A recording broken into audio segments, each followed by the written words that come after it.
Okay. Welcome everybody to the Node.js security meeting. Um, 12, September 12th. Before start, does anybody have any announcement for the security space? I think probably we could also mention some ecosystem updates. I think that's great. I think with the new Express version, we could also mention that it came with some security fixes or bug fixes. That's correct, Ulysses? Yeah. There are some bug fixes, mostly for body parser, which affect also some people that are not using directly Express. And also there are some XSS in Express 2 that we patch already, for the 4X version and for the 5 version too. So yeah, people should be fine. Yeah, also by the way, we released Express 5.0.0, which yeah, we are working on the documentation, changelog and stuff. But yeah, we need to do that because of the security patches releases. Yeah, we are preparing a blog post for both things like changelog and also for the security updates, like in the format of like for the full month. So we also probably going to ask like official feedback from this working group Mhm. and see if we can try to copy paste more or less what the format that Node.js is using for vulnerability announcements. So that way we can Okay, yeah, just make it that's easier. great. That's great. I think considering that Express is the even when it was not maintained, was being very used. We need to use this working group or use the Node.js space to also inform users. Okay, if you really want to use Express now, there's our official version with some security fixes, and you should upgrade. Um, all right. Thank you for the update. Thank you. Any other update? No? Okay. Okay. There is a pull request that got merged now on security working group repository that includes a severity field to the or to our vulnerability database. This is great because some tools that rely on it, like is my node vulnerable, the library wrote, uh, can also show it to end users. And I will also update the security release process to make sure that it will be included. So let me mention it on the notes. Node.js a vulnerability database now includes a severity field. Now, as usual, we go to the vulnerability review and then OpenSSF monitor review. For the vulnerability one, I think um, I have opened, actually, I have requested CVEs to be published some days or some weeks ago. So there is a repo we have a CV checker. So according to this CV checker, we had a few CVs that were not published. So we can check now if they they are now live. So let me check the 582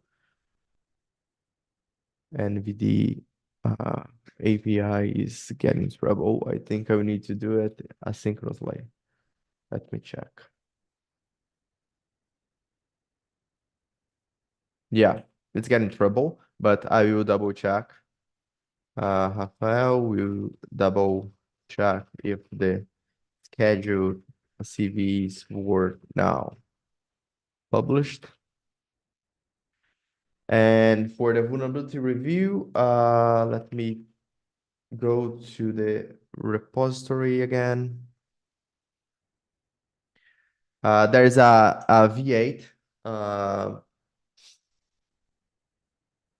issue, and they have opened a pull request to backport it to 18, but it's a security or also a general risk to backport that specific commit because it might conflict and might break 18 Node.js 18 users. So I was watching the TSC recording. I couldn't join yesterday. And it seems an agreement that it won't land on 18, but it can land on 20 and 22 so far. Uh, Other than that, oh good. And for OpenSSF monitor review, I think we don't have any action to do. It's just a regular monitoring, right? Yeah, nothing new. We can merge it. I think, yeah, there are some changes in the scoring, but nothing actionable, like just the typical fluctuations. So we are Okay, happy. We're happy to go. okay. V8.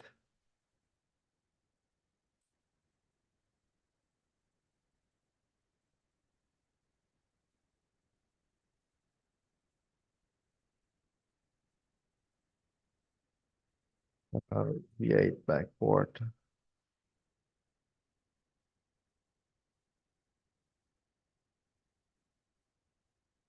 Node.js.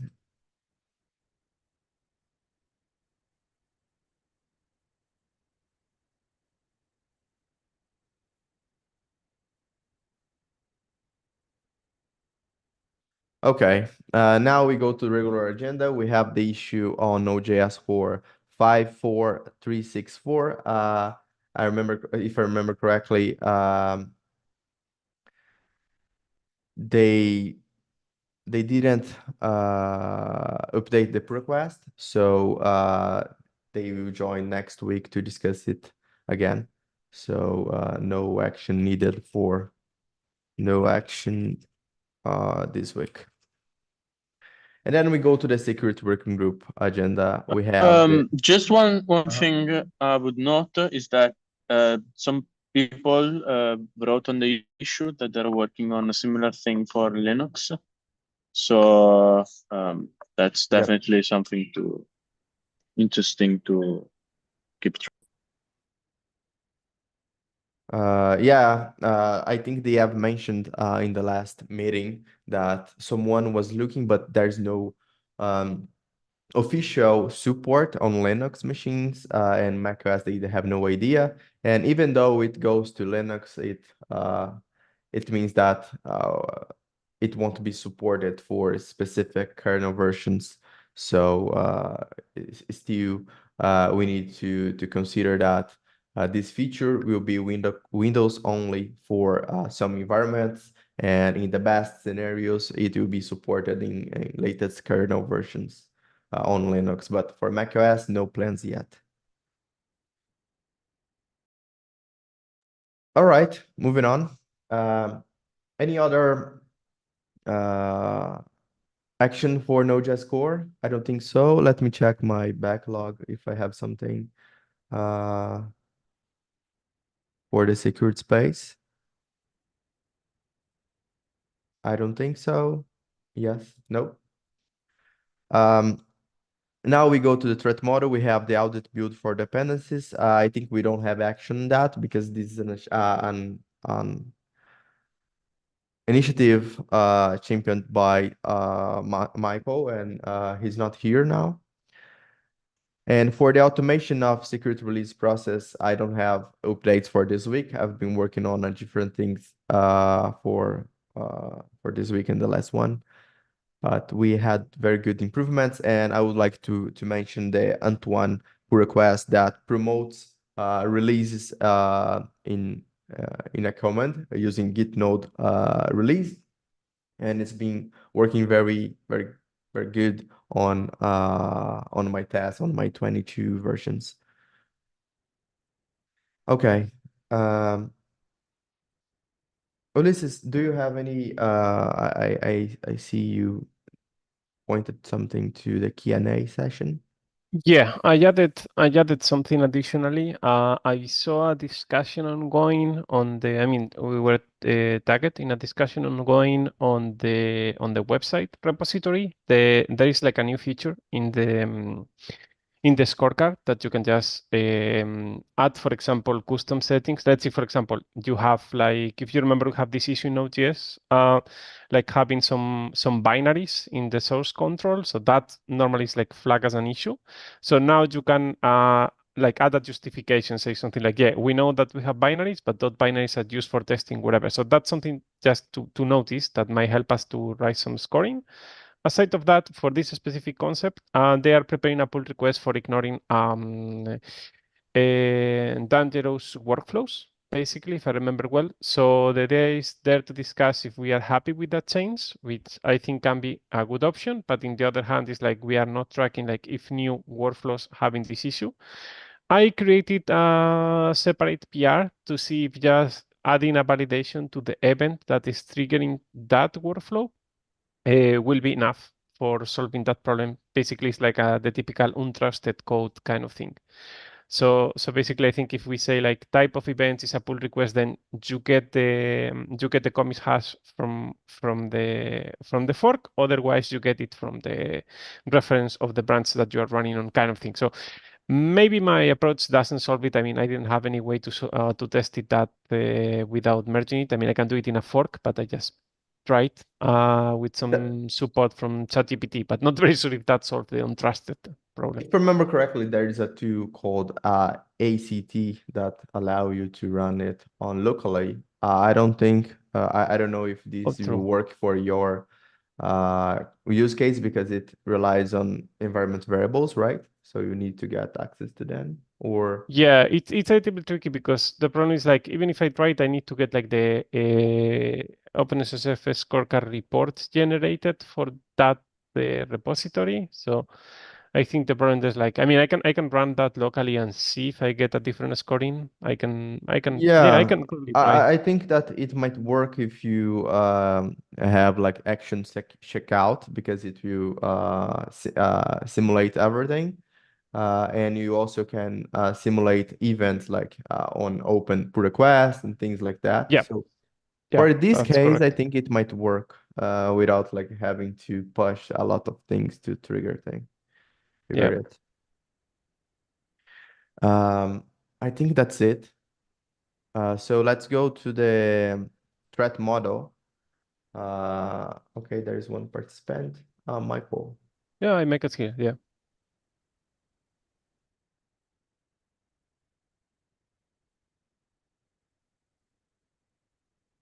Okay. Jumping into the threat model. Before that, Michael, do you have any update for the audit build dependencies, or we can go I to don't the think threat there's one? anything new. I don't think there's anything new on that front. Okay. It looks like same, yes, no new issues, no issues gone away, so I think really. Okay. Right. So let's go to the threat model. Let me log in on that.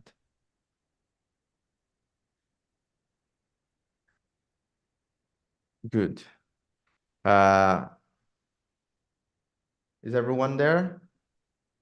Let's do some updates. Let's remember exactly where we stopped. Okay. Oh yeah. Now I understand. We have we did some contributors merge of some specific roles and namespaces, and now we were like assessing things. Um, what is your suggestion to keep going, assessing repositories or any idea, any different idea? I think keeping going on that makes sense because like once we have that data, then we can figure out how to assess it. But that's kind of the key thing to start with. Marco, I don't think you were in the call that we did the change of merging groups, right? Nope.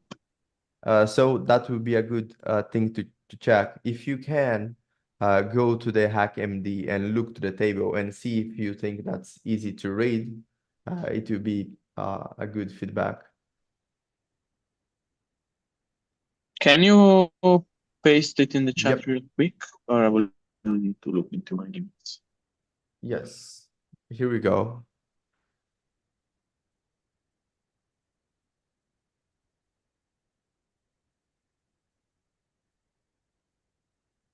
Folks, I need to go to the door real quick.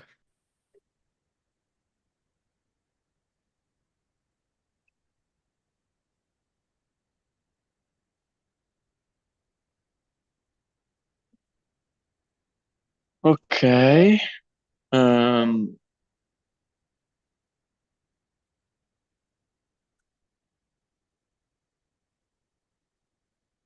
okay, so we have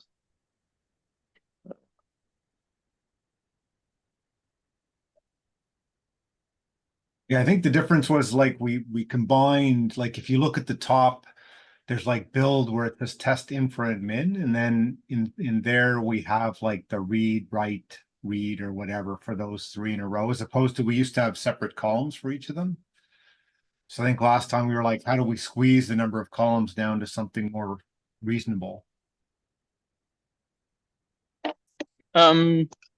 yeah, I mean it's I think it's readable, but I think it defeats a bit the purpose of having columns. Because you might argue that you can just put in one and have just one row, but um, I think we could actually, like, if we wanted to expand it like through a tool or something, though, we like if we needed it separate, we could have some tool that would read through and make them separate columns if we need that for like a database or something. Yeah, the only reason we merged in groups of columns is because it seems easy to read. Otherwise, you need to scroll to the right side a lot, and this might go to infinity scrolling because of many rows, many what if you actually have like instead of people in columns, you have like read, write, like you have the column names as read and write, and inside you have the like person who can do that. To the opposite. I don't know if it's more readable. I think it will miss the resource because if you add the read write as a column, you need also to include the role in the X or in the Y axis, and you miss the resource. What I kind of suggest is like, I think if we had the data, then we could actually move it around to figure out. Like, I think if we had this table completed, we could easily write something that would convert it to what Marco just suggested. Does that make sense? Like, I guess where I'm getting to is like, at least if we have a format we can work with and we can convert it into other formats that we might want to explore, maybe it's worth like, let's spend our time together working on the content. And then we can flip over to, then we can offline, we could say like, well, let's try this look, right? And try and converting it over. Yeah, we can also get some help from the Node.js org team. Yeah, as long as this is good enough for us to capture the data quickly. Yeah. That's the key thing I think right now is, at least in my mind, it would be like, let's not bike shed too much how we present it, as long as it's not slowing us down in capturing the result, like the actual data itself. Because I think before we were scrolling a lot. I think that makes sense. So Yeah, it's yeah, definitely readable. It's not bad in terms of readability. Like I can figure out very quickly because it squeeze a bit some rows into columns. The only issue I have is that it's not very machine friendly, probably. Michael, I think that we won't have the answer for the permissions for specific resources like an npm account because we need to check in different places and we might not have the context. The same applies to infra and infra test and release, I guess.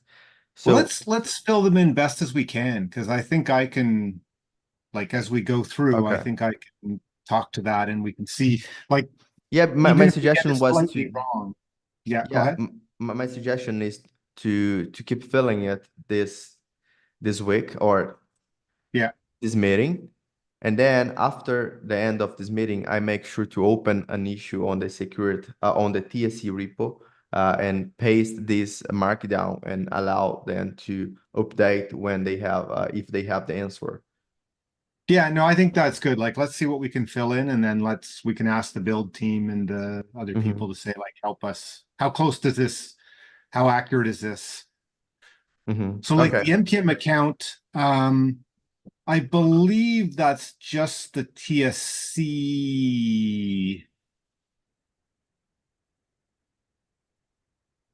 It's either the TSC or the build. Let's put in like the TSC, yes, and possibly the build info with a question. Like we can put a question mark for them. So that would be like dash, dash, right? Dash, dash. And then contributors don't necessarily have access. Like there is some access in some issues, but so TSC, so which column is The it's TSC the is the 4. okay, so the fourth one would be, I think, would be like Right. And so then it'd we have be the right dash dash right. yes. And then the one before that, I think would be build with, I think we'll put question So the mark build dash is dash. the third I one. know. Right. I'm gonna put the question mark in and I'll figure that one out afterwards. Okay. And then so dash dash and dash dash, right? For YouTube. So go ahead. for the YouTube, it's hard because some users get access, some specific users get access, but not a role, entire role. Yeah, but I think we could have. So, like, part of this is like we can make worst case assumptions, and if it turns out like that turns out to be really red, then maybe we refine it. I think, right, as opposed to making it so like we might just say that like any work group or contributors who ask for it can get access. I guess that's not quite right, but Yep, makes sense. so I would say like right now, like external people dash, but contributors are like, working groups in the last one they do have. So it's dash. I think that would be it. And then TSC members would be the ones who are like They don't. TSC, right. Oh, It's okay. like For the core, for the contributors core, I don't think they have access unless they are in a working group. Yeah, no, that's a good point. Sure. Yeah, because we don't just give someone, you're right. If you're in a working group and running a meeting, so I don't think it's right. I though, think they only have I yeah, actually sorry. think not even collaborators have like even like random people have access. That just people that are in working groups have access to YouTube. I know, for example, Wes has access to But they are YouTube, but is not a collaborator. but he's a member of a working group. Yes. So it goes to the contributors. It's not like core contributors. A core member, sorry. We have the role contributors and we have the role members. Contributors like members of a working group, and core is really developing the Node.js core. But what about like that is different from collaborator because it has no access, write access or node. Yeah, working group members also has no write access. Michael, for the Just made YouTube, me- I guess that the working group members, they have write access because they are allowed to create a live stream. Right. What this just makes me think is we may be missing one, which is manage. Like because we have people who can write to this, right? But like, for example, I think the YouTube, like the people we add to YouTube, they can write to YouTube, but they can't manage our YouTube access, whereas the TSC members can manage. That's the A. Okay, admin, right? Okay, great, perfect. Okay. I was thinking it was all, but admin makes sense. Yes, okay. Okay. And write implies read and everything as well. Okay, so that's good. So Zoom. So this one, we're basically saying external people. I guess that's kind of a read, right? For the Zoom, they have access to join, so it might be read. Yeah, okay. So let's say read contributors. Yeah, read. Only TSC members and working group members can have access to the Zoom call. So I think it's right for the Zoom for here. Yeah, so this is for working groups. So that's working groups have right to Zoom Yep. in terms of it- being able to generate, right? Yeah, Zooms. Yeah, that sounds reasonable. Yeah. And then the rest is pretty much the same as the YouTube one. Okay. So like this. So social media accounts, this is one where, No one has access, right? well, Not but what anymore. about foundation? We should almost put like foundation staff. I wonder.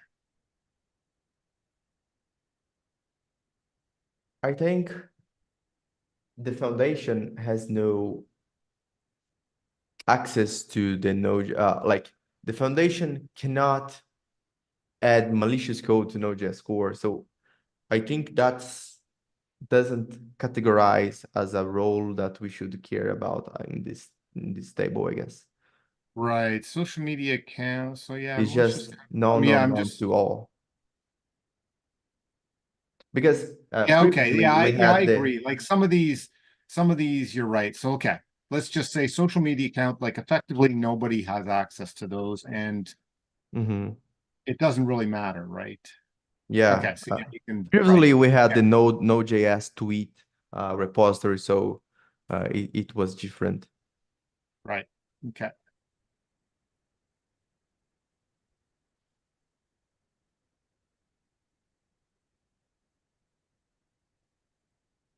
Okay. Now infra test, I think Ulysses can help us. Yep. We see. I think let me see where I put the Barton file. 1 second. I have like a million tabs. Gee, everybody can read, right? Um, I think everybody can read. Yeah, definitely. I think. Actually, these are, well, maybe, but we might want to break out like Jenkins versus just infra. Yeah, yeah, definitely. Or at least, Right. yeah, definitely. I think everybody can read. That's for sure. Like it's open to anybody in the world. Well, That's not for the sure. test machines themselves, right? Like, so if it's the infra No. test machines, I think those, but like we probably need one which is like the Jenkins. I don't think we have that anywhere else, right?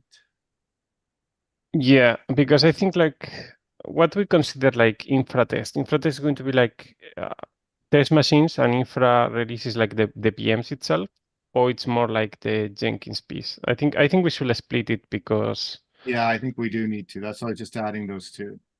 yeah.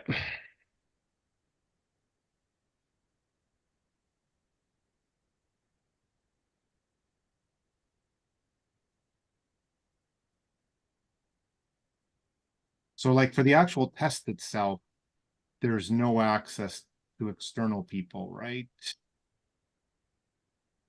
And then contributors, there's no real access by default, right?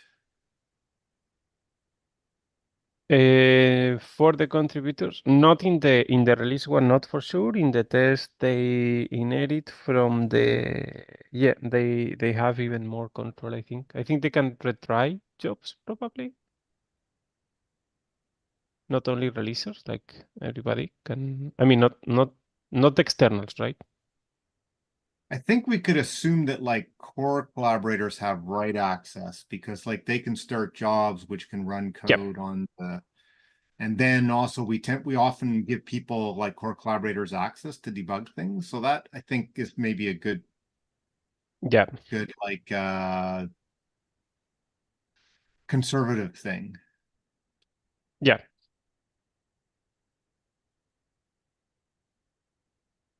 And then build has admin on all those. Yep. PSC doesn't necessarily have access, right? It's the same as collaborator in general lines. Yeah. Right. So maybe though it's like, I guess we say the same as collaborator. Yeah, it makes sense. Security stewards don't necessarily have any. No. Triagers, though, I think can start jobs, start things now. I mean, if we consider the option, I mean, if we consider the disconnection that we have when we use these labels on GitHub, that you can say like add to queue and these kind of things, then it's a yes, but through an external thing. I think we might as well just say yes as that's the easy. And then if it turns out to be again, if it's the hardest thing, like it's the biggest risk, we can say, well, wait a sec, is that really the right thing?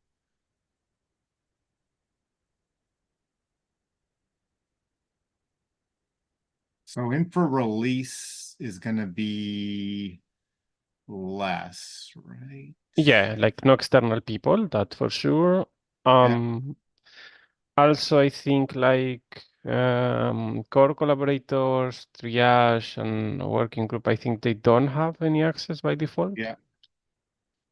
And build test doesn't have any access. Infra and admin, they have. Yeah.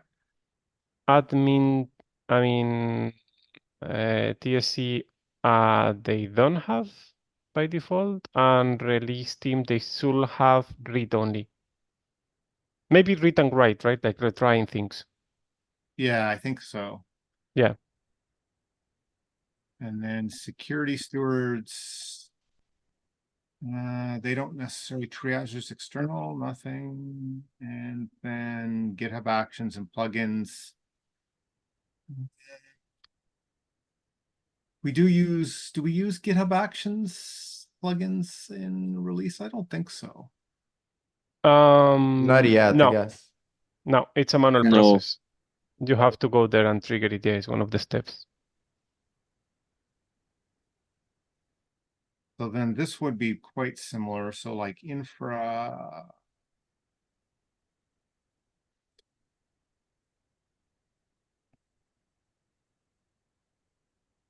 Build test infra admin. So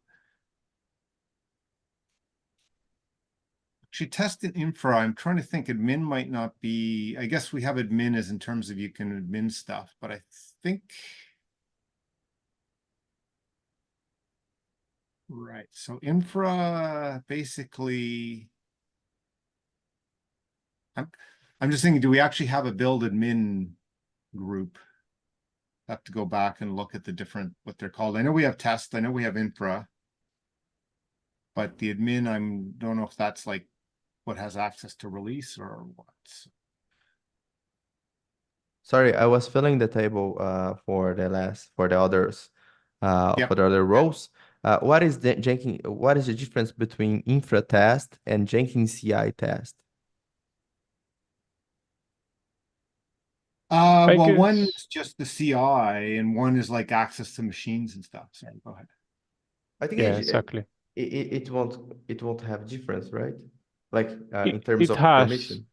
It has because, for example, in the infra test, like it's very common like for collaborators to access for machines when they need to debug something on a specific OS and stuff like that. So Okay. we add the SSH keys and stuff like that. And also for the team itself, it's important inside of the build team to understand who has access to what machines and how. Okay. Okay. Yeah, let's see, like I for like, example, test machines are kind of the okay level of, I mean, a certain level of trust is like easy to go, but for example, release or infra level, it's more hard. Like built infra can be, for example, the Jenkins machines itself, like where we store the binaries, all these kind of things. So that's a different level. Okay, thank you.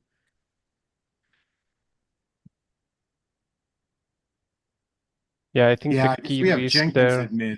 So well, but yeah, this is I'm gonna say. Yeah, it's tricky. Yeah, I think like the release infra has this challenge also that you might get potential access as well, like in terms of accessing to the signed processes that we have. So you can get like certificates and stuff like that, and you can just basically build like a custom valid Node.js version if you want, kind of, right? That's one of the potential vulnerabilities here, right? In terms of threats.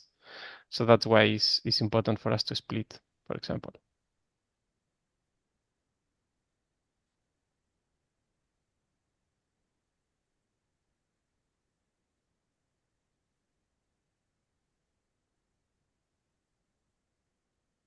We read treasures can start Jenkins CIs, right? That was so it's almost like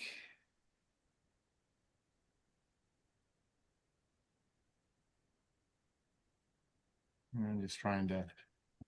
So Jenkins CI, so external people can read, contributors, core triagers, and work groups. So basically, I guess from the CI itself, I guess we should say right in that Jenkins, like core people and triagers can start things, and working group is not. But then build can so being in build gives you access. Like if you're in test, I don't think that gives you anything to Jenkins by default, right? You can just read infra.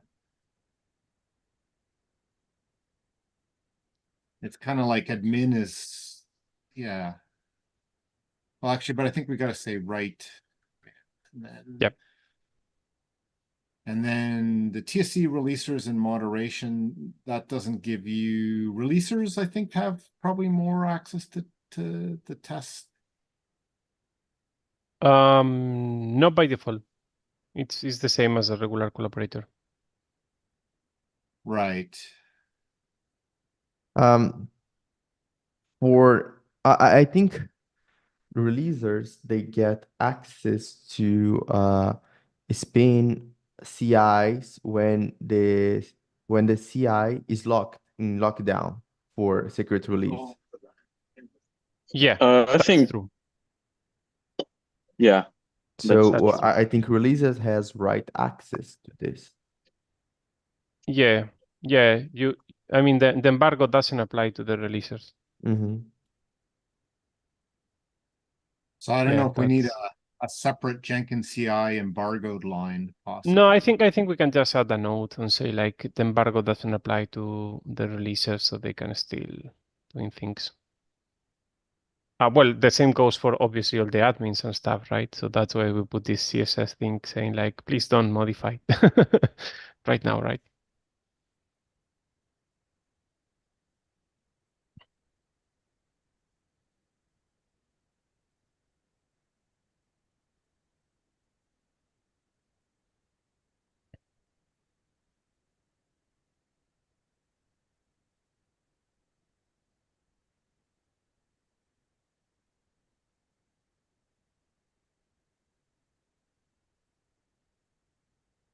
Releasers do have access to the release CI, right? Yep. Yeah, we can add a small note like the number 2. Yep. Let me add that. Where is this? On the releasers, admin releasers. Is there, which column is that? 1, 2, 3, 4.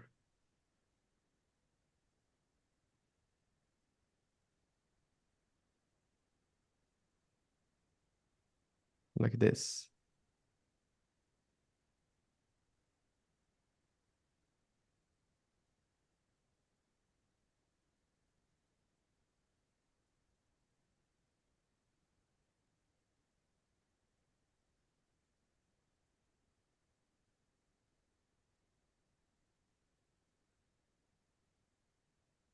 I think that works. Now this is one, okay, the next one, the website info, that one does. That's gonna be interesting, because like definitely there's some people who have access to that who aren't like an infra. There's like the website team.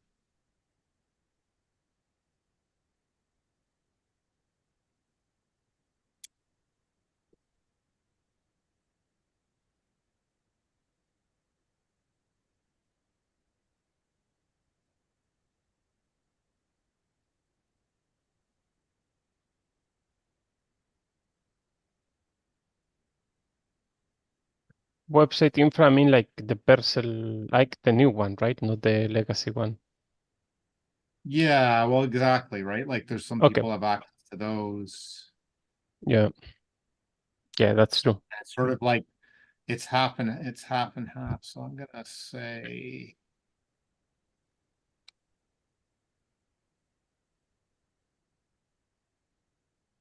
TSC. So this is website infra.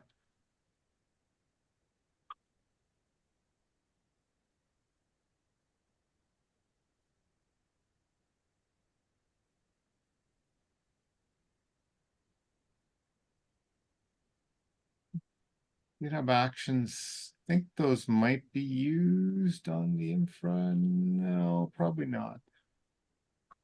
I'm gonna start with that. But that's one where like the Vercel website infra, we would maybe it's easiest to just break that into two.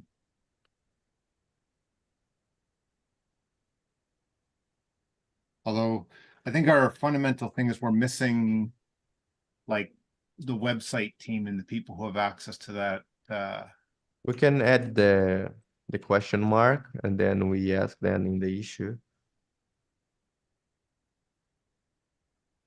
Yeah, we could say like let's add under open things, which is basically like we haven't accounted for people outside like with access to the Vercel info.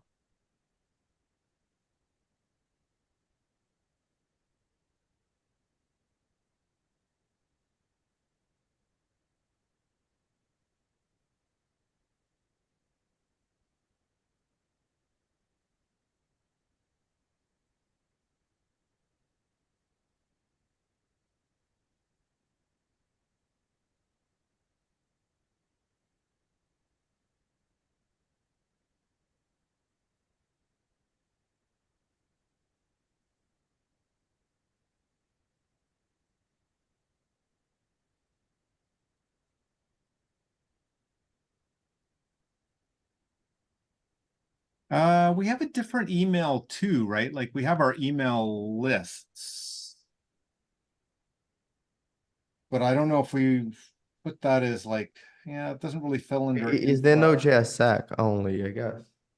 No, no, we have a whole bunch of like we have the email repo which has the email aliases. But I think this is not threat.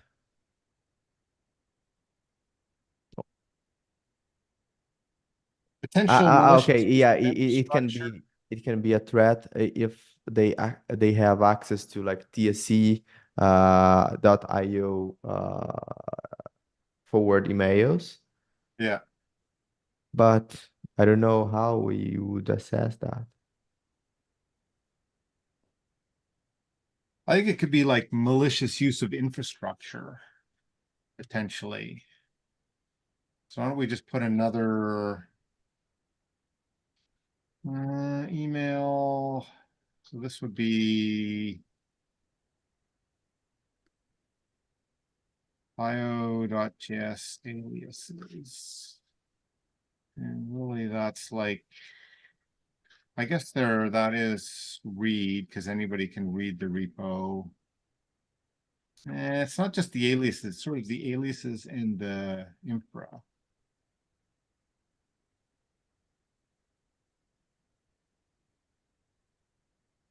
I guess read is fine though. Contributors.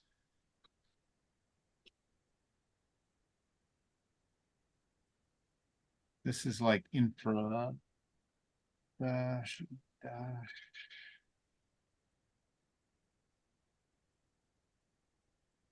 We just move. Yes, no, maybe it's like who can land stuff in there? I think any collaborator can, right? No. TSC members?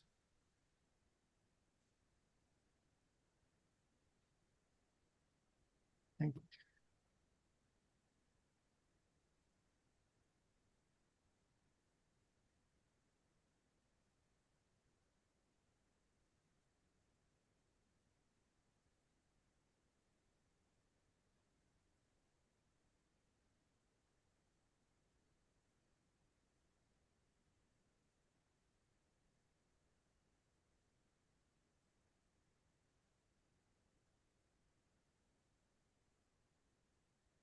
Yeah, I've moved a few lines of Yeah. to create like a group. I think another threat we might want to add is like like somehow I don't know the right word, but like exposing non-disclosed bugs. We have a premature disclosure repository, but let me check one thing. Premature. I'm just thinking like them. I'm thinking of like if you had access to HackerOne, you could prematurely disclose or leverage Yeah, we vulnerability. have the hacker one in the list already. No, I know, but not in the threats. Yeah, Like one that's a fair point, Michael. Oh, is like okay, in the second table.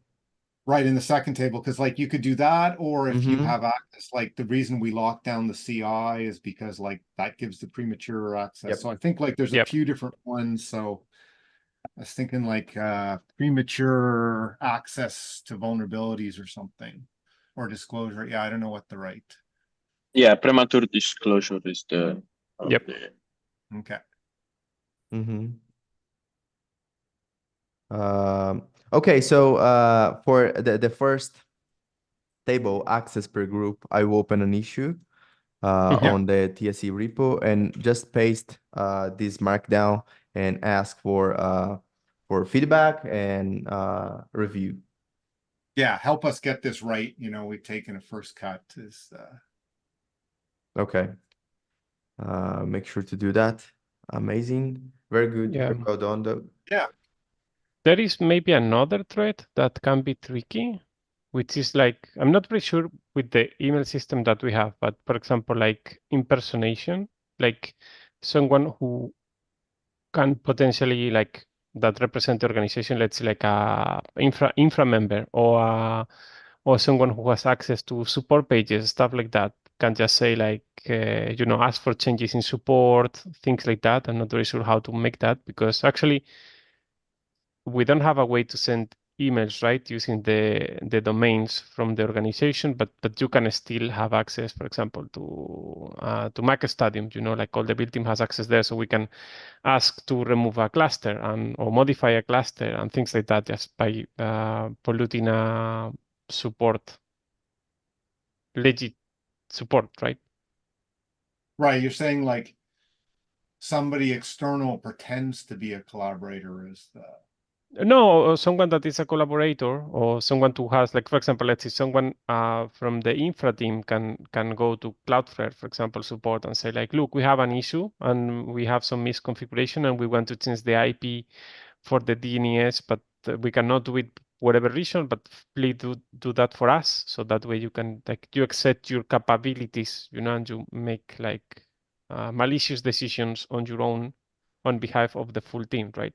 That can happen in some cases as a right. threat. But I is don't it know how to describe it, but like if I have access, like if I'm an infra, I have access to Cloudflare, I could just go in and delete our whole account, right? So true. like I don't need Yeah, to pretend to perfectly be true. somebody else, right? But I can see Yeah, your point. There might be a case where somebody who has certain levels of access in the project doesn't actually have access, but could go and say like, hey, I'm part of the project.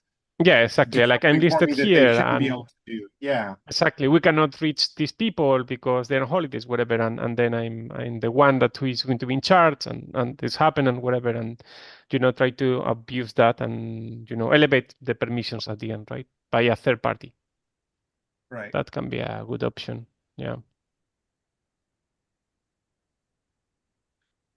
Yeah, I mean, that's an I don't interesting think the external universe understand, or like, for example, or level of access to infrastructure and stuff like that. You know, someone, I mean, I can imagine someone say like, I'm a core collaborator, I'm listed in the README, and I'm now in charge of this, and I need your help to get access to my account, and you know, these kind of things. Yeah, how do we have more validation? Like how we should almost like document somewhere only these are the rights that people should have. Please validate when you're talking to somebody on behalf of the project that the person has the right rights, if you know what I mean.